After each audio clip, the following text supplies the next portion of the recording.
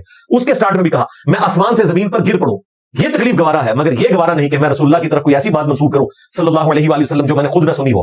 اس کے بعد مولا علی نے حدیث بیان کی. یعنی مولا علی کہتے ہیں کہ جب تک میں خود نہیں سنوں گا میں حضور کی طرف حدیث بیان نہیں کروں گا. آسمان سے زمین پر گر پڑوں یہ عذاب کم ہے, لیکن جھوٹی حدیث کا عذاب زیادہ ہے.